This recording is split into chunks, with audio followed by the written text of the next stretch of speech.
阁下致辞。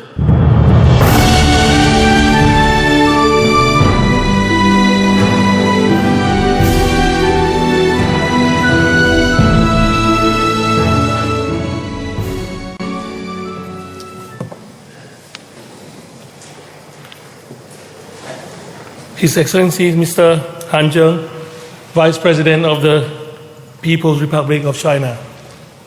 Excellencies, on the 10th anniversary of the Belt and Road Initiative, I commend China for the achievements made under the BRI.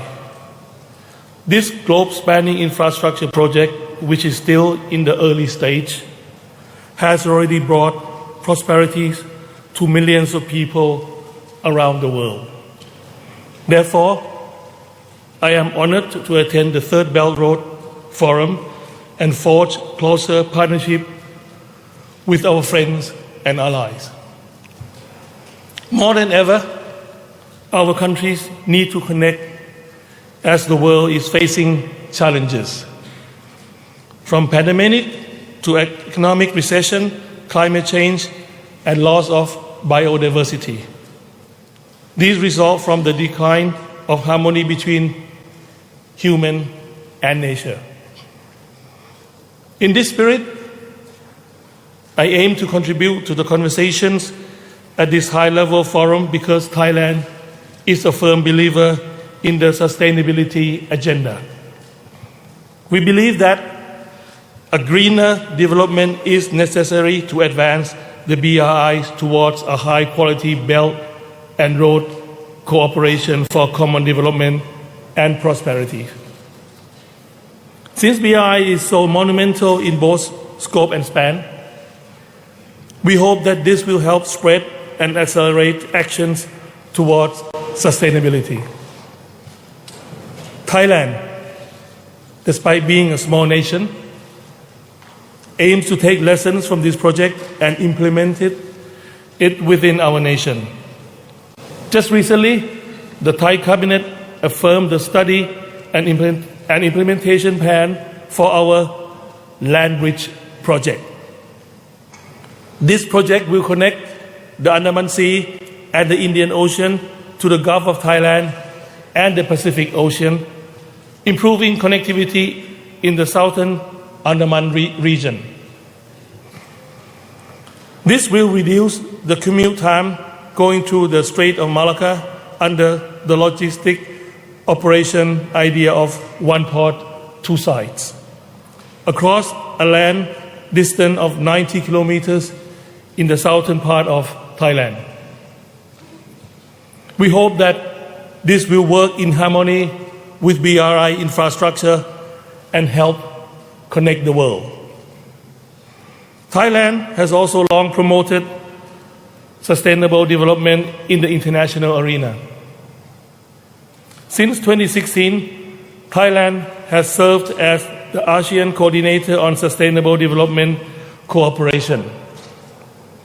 In this role, Thailand has promoted collaboration not only within ASEAN, but also served as a bridge with external partners. Most recently, we reached two key milestones at the APEC summit. First, the Bangkok goals on bio-circular green economy were adopted at APEC's first comprehensive framework to advance the sustainability agenda in a transformative manner.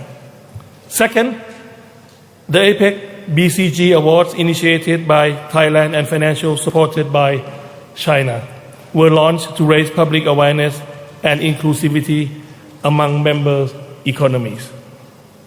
Excellencies, to realize the vision of a Green Silk Road for harmony with nature, I propose a few priorities for our actions.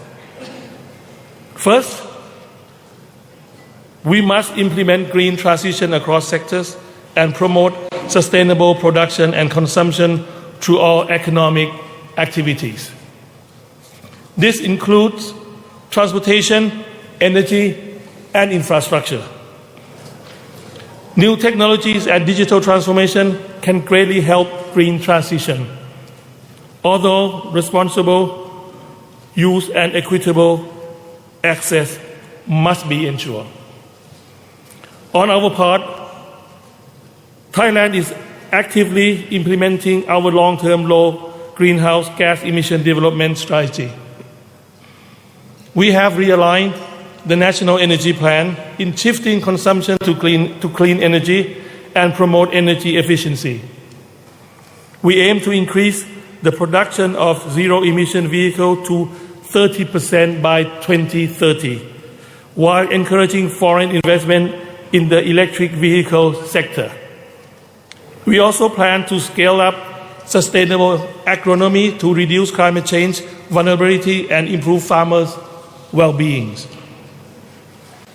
I am optimistic that these policies will help us reach our national target to reduce 40% of greenhouse gas emission by 2030, to achieve carbon neutrality by 2050, and net zero emission by 2065. Secondly, we must recognize the importance of environment and ecosystem conservation.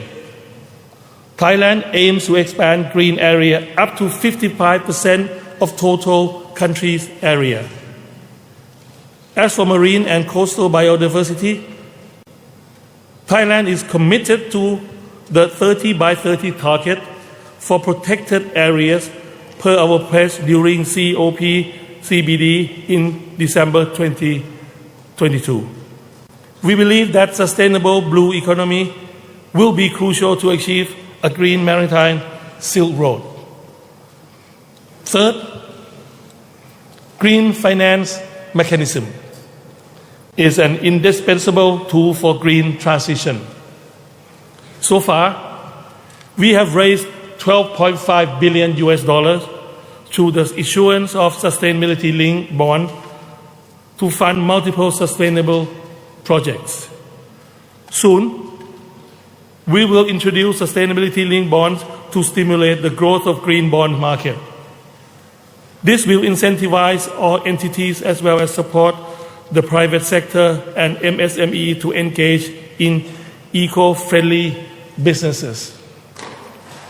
Excellencies, my fourth and final point is that we need to foster our cooperation and commitment to multilateral framework to provide opportunities for collaboration, building partnerships, sharing knowledge, and stimulating innovations for the welfare of the people.